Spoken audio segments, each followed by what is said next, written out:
ಬರದಿಂದ ಕಂಗೆಟ್ಟಿದ್ದಂಥ ರೈತರಿಗೆ ರಾಜ್ಯ ಸರ್ಕಾರದಿಂದ ಗುಡ್ ನ್ಯೂಸ್ ಸಿಕ್ಕಿದೆ. ಅಂತೂ ಇಂತೂ ಅನ್ನದಾತರ ಅಕೌಂಟ್ಗೆ ಹಣ ಬಂದಿದೆ, ಪರಿಹಾರ ಬಂದಿದೆ. ಹೀಗಾಗಿ ಖುಷಿಯಿಂದ ಅದನ್ನು ಸ್ವಾಗತಿಸಿದ್ದಾರೆ. ಪರಿಹಾರದ ನಿರೀಕ್ಷೆಯಲ್ಲಿದ್ದರು ರಾಜ್ಯದ ಎಲ್ಲ ಜಿಲ್ಲೆಯ ರೈತರು. ಅದರಲ್ಲಿ ನಾವು ಬೆಳಗಾವಿಯ ಮಾಹಿತಿ ಸಿಕ್ಕಿರೋದ್ರಿಂದ ಬೆಳಗಾವಿ ಜಿಲ್ಲೆಯಲ್ಲಿ ಎಷ್ಟು ಪರಿಹಾರದ ಹಣ ಬಂದಿದೆ ಅನ್ನೋದನ್ನು ನಿಮಗೆ ಮಾಹಿತಿ ಕೊಡ್ತಾ ಇದ್ದೀವಿ. ಮೊದಲ ಹಂತದಲ್ಲಿ ಬೆಳಗಾವಿ ಜಿಲ್ಲೆಯಲ್ಲಿ 69 ಕೋಟಿ ಪರಿಹಾರ ಜಮೆ ಆಗಿತ್ತು. 69 ಕೋಟಿ ಪರಿಹಾರ ಜಮೆ ಆಗಿತ್ತು. ಈಗ ಎರಡನೇ ಹಂತದಲ್ಲಿ 247 ಕೋಟಿ ಬೆಳೆ ಪರಿಹಾರ ಜಮೆ ಆಗಿದೆ. ಬೆಳಗಾವಿ ಜಿಲ್ಲೆಯ 3,70,000 ರೈತರಿಗೆ ಪರಿಹಾರ ಸಿಗ್ತಾ ಇದೆ. ಬ್ಯಾಂಕ್ ಅಕೌಂಟ್ಗಳಿಗೆ ನೇರವಾಗಿ ಹೋಗ್ತಾ ಇದೆ. ಯಾರ ಬ್ಯಾಂಕ್ ಅಕೌಂಟ್ಗಳು ಆಕ್ಟಿವ್ ಆಗಿಲ್ವೋ ಅವರಿಗೆ ಹಣ ಜಮೆ ಆಗಿಲ್ಲ. ಬಿತ್ತನೆ ಮಾಡಿದ್ದ ರೈತರಿಗೆ ಮಾತ್ರ ಹಣ ಜಮೆ ಆಗಿದೆ ಅಂತ ಹೇಳಿ ಬೆಳಗಾವಿಯ ಜಿಲ್ಲಾಧಿಕಾರಿ ನಿತೇಶ್ ಪಾಟೀಲ್ ತಿಳಿಸಿದ್ದಾರೆ.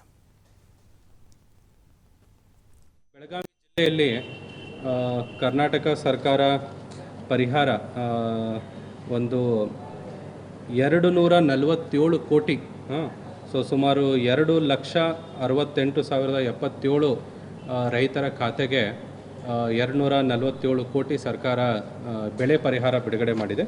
ಈಗಾಗಲೇ ನಮ್ಮ ಬೆಳಗಾವಿ ಜಿಲ್ಲೆಯಲ್ಲಿ ಮೊದಲು ಬೆಳಗಾವಿ ಜಿಲ್ಲೆಯಲ್ಲಿ 2,000ದಂತೆ 69 ಕೋಟಿ 52 ಲಕ್ಷ ಈಗಾಗಲೇ ಬಿಡುಗಡೆ ಆಗಿತ್ತು 2,000ದಂತೆ.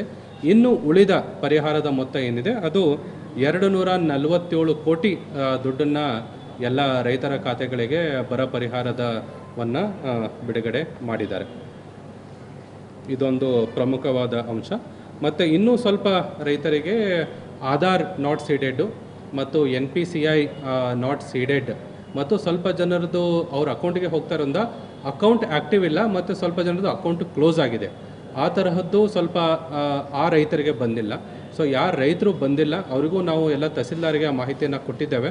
ಅವರು ಸ್ವಲ್ಪ ಬ್ಯಾಂಕ್ಗಳಿಗೆ ಹೋಗಿಬಿಟ್ಟು ತಮ್ಮ ಆಧಾರ್ ಸೀಡು ಮತ್ತು NPSCI ಸೀಡು ಮತ್ತು ಇನ್ಆ್ಯಕ್ಟಿವ್ ಇರೋದನ್ನು ಆ್ಯಕ್ಟಿವ್ ಮಾಡ್ಕೋಬೇಕಾಗತ್ತೆ.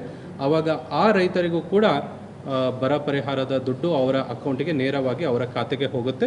ಇಲ್ಲಿವರೆಗೂ 69.5 ಕೋಟಿ ಪ್ಲಸ್ 247 ಕೋಟಿ ನಮ್ಮ ಬೆಳಗಾವಿ ಜಿಲ್ಲೆ ಒಂದಕ್ಕೇ ಎಲ್ಲ ನೇರವಾಗಿ ರೈತರ ಖಾತೆಗಳಿಗೆ ದುಡ್ಡು ಹೋಗಿದೆ. ಟೋಟಲ್ 3,74,000 ರೈತರು.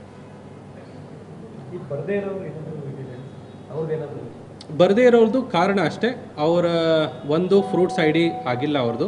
ಯಾಕಂದರೆ ಈ ವರ್ಷ ಫ್ರೂಟ್ಸ್ ತಂತ್ರಾಂಶದ ಮೂಲಕನೇ ಹೋಗಿದೆ. ಸೊ ಫ್ರೂಟ್ ID ಕಡ್ಡಾಯವಾಗಿದೆ ಅಂತ ನಾವು ಹೇಳಿದ್ವಿ. ಸೊ ಯಾರಿಗೆ ಫ್ರೂಟ್ಸ್ ID ಆಗಿಲ್ಲ ಅವರು ಸ್ವಲ್ಪ ಜನ ಉಳಿದಿದೆ. ಆಮೇಲೆ ಇದು ಇರೋದು ಬಿತ್ತನೆ ಆಗಿರೋರ್ದು ಮಾತ್ರ. ಸೊ ಇದು ಇನ್ಪುಟ್ ಸಬ್ಸಿಡಿ ಬಿತ್ತನೆ ಆಗಿದ್ದರೆ ಮಾತ್ರ. ಕೆಲವು ರೈತರು ಬಿತ್ತನೆನೇ ಮಾಡಿಲ್ಲ. ಯಾರು ಬಿತ್ತನೆ ಮಾಡಿಲ್ಲ ಅವರು ಎಲಿಜಿಬಲ್ ಇರೋಂಗಿಲ್ಲ. ಸೊ ಅದಕ್ಕೆ ಅವರಿಗೆ ಸಿಕ್ಕಿಲ್ಲ. ಪ್ಲಸ್ ಫ್ರೂಟ್ಸ್ ID ಇಲ್ಲದೆ ಇರೋರಿಗೆ ಸಿಕ್ಕಿಲ್ಲ. ಬಟ್ ಕೆಲವು ಸ್ವಲ್ಪ ರೈತರಿಗೆ ಸಿಗದೇ ಇರೋ ಕಾರಣ ಏನಂದರೆ ಅವರ ಅಕೌಂಟಿಗೆ ನೇರವಾಗಿ ಅವ್ರ ಅಕೌಂಟಿಗೆ ಹೋಗ್ತಾ ಇದೆ, ಅವ್ರ ಅಕೌಂಟ್ ಇನ್ಆ್ಯಕ್ಟಿವ್ ಇದೆ, ನಾಟ್ ಆಪರೇಟಿವ್ ಇದೆ ಮತ್ತು ಆಧಾರ್ ಸೀಡ್ ಆಗಿಲ್ಲ, NPCI ಸೀಡ್ ಆಗಿಲ್ಲ. ಈ ತರಹದ್ದು ಕಾರಣಗಳು ಇರೋದ್ರಿಂದ ಅವರಿಗೆ ಆಗಿಲ್ಲ. ಅವ್ರಿಗೂ ನಾವು ಕಾಂಟ್ಯಾಕ್ಟ್ ಮಾಡ್ತಾ ಇದ್ದೀವಿ. ಅವರು ತಮ್ಮ ಬ್ಯಾಂಕ್ ಅಕೌಂಟ್